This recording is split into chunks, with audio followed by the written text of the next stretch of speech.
ভাগ্যিস যদি আসমানি ফয়সালা থেকে আমাদের কিছু মানুষজন বিদেশ না যেত, তাহলে আমাদের যে কি দুর্দশা হতো।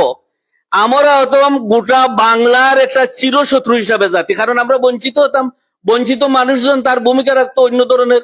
আমাদের জোরালো দাবি হোক আজকের এই জনসভা থেকে বা গোলটেবিল বৈঠক থেকে, যে আমরা যে কোনো মূল্যে সিলেট প্রদেশ চাই। শিক্ষাবিদ বা সংস্কৃতি কর্মী বা সাংবাদিক নয়, সেহেতু আমার কথাবার্তাটা এত সুন্দরভাবে উপস্থাপন হবে কিনা আমি চিন্তা করতেছি। আর শুরুতেই আমি চাইতেছি, যেহেতু আমি সিলেটি, তাহলে আমার সিলেট অঞ্চলের ভাষা দিয়ে আমি কথা বলি। সিলেট প্রদেশ প্রশ্নে যখন কথা আসে তখন মনে পড়ে 47-এর কথা। 47 হয়তো আমরা দেখি নাই। যখন দেশ ভাগ হয় তখন এখানকার রাজনীতিবিদরা বলেছিলেন সিলেট একটা আলাদা প্রদেশ হবে, স্বতন্ত্র অবস্থান নিয়ে এই প্রদেশের জনগণ লোকজন বসবাস করবে। কিন্তু 47 থেকে 71 পর্যন্ত এখানে আমাদের সিলেটের নামকরা খ্যাতিমান রাজনীতিবিদ বা ব্যুরোক্রেটসরা কি করলেন আমরা জানতে পারি নাই, বা আজকের এই উপস্থাপনায় আমরা দেখি নাই। আমরা যেটুকু দেখতেছি ফতিউদ্দিন খান সাহেব আর বাবরুল হোসেন বাবুল সাহেবের এই আন্দোলন, এগুলো যেভাবে তুলে ধরা হচ্ছে সেইভাবে ছিল না। যদি থাকতো তাহলে প্রদেশ নিয়ে আমাদের একটা জোরালো ভূমিকা থাকতো।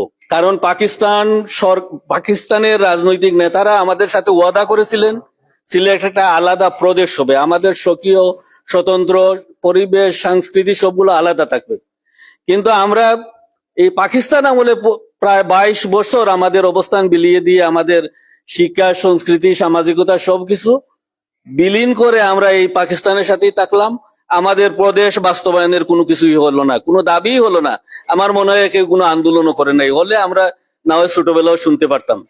আমরা দেশ বিভাগে 47-এ প্রদেশের মর্যাদা পাওয়ার কথা ছিল, তাও পাইনি। কিন্তু আমরা ভূমিকা রেখেছি পাকিস্তান গঠনে, আমরা ভূমিকা রেখেছি বাংলাদেশ গঠনে, কিন্তু আমরা সেই অনুপাতে কিছুই পাইনি।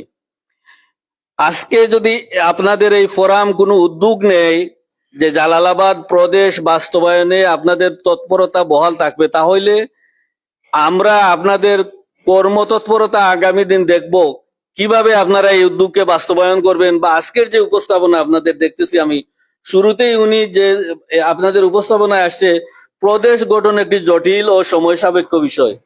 আপনারা যদি নিজেরাই মনে করেন এটা জটিল এবং সময় সাপেক্ষ বিষয়, তাহলে আপনাদের দাবি বাস্তবায়ন হবে কিভাবে? আপনার এটা এই জিনিস আনার দরকার কি জটিলতার? আমাদের দাবি হচ্ছে যে আব্দুল মুঈদ চৌধুরীর মতো একজন বিজ্ঞ ব্যুরোক্রেটস জনপ্রশাসন মন্ত্রণালয়ে যখন ওনার প্রস্তাবনা পেশ করেন, তখন কোন বিবেক থেকে উনি সিলেটকে ভুলে গেলেন? ওনার তো জানা ছিল যে সিলেট প্রদেশের ব্যাপারে অতীতের রাজনীতিবিদরা আমাদের সাথে ওয়াদাবদ্ধ ছিলেন, এবং উনি সিলেটের লোক হয়েও সিলেটকে বাদ দিয়ে উনি 4টা প্রদেশের প্রস্তাবনা দিচ্ছেন। সেহেতু এই আব্দুল মুঈদ সাহেবের এই ব্যর্থ প্রস্তাবনার সাথে আমাদের জোরালো দাবি হোক আজকের এই জনসভা থেকে বা গোলটেবিল বৈঠক থেকে, যে আমরা যে কোনো মূল্যে সিলেট প্রদেশ চাই। আমরা সিলেটের জন্য কিছু করতে পারি নাই। 47 সনে আমরা দেশভাগ হয়ে এসেছিলাম পাকিস্তানের সাথে। আমাদের পূর্বপুরুষের জুত ভূমি বন্টন যা কিছু আছিল বিভিন্ন রাজনৈতিক দল বন্দোবস্ত দিয়ে দিয়েছে সিলেটের বাইরে মানুষদের কাছে। আজকে সন্তুলার মাঠ সে সফল হতে পারে পাহাড়ে থেকে, কিন্তু আমাদের সিলেটের অনেক প্রাজ্ঞবিজ্ঞ লোকজন আছেন, কই তাদের তো কোনো ভূমিকা নাই।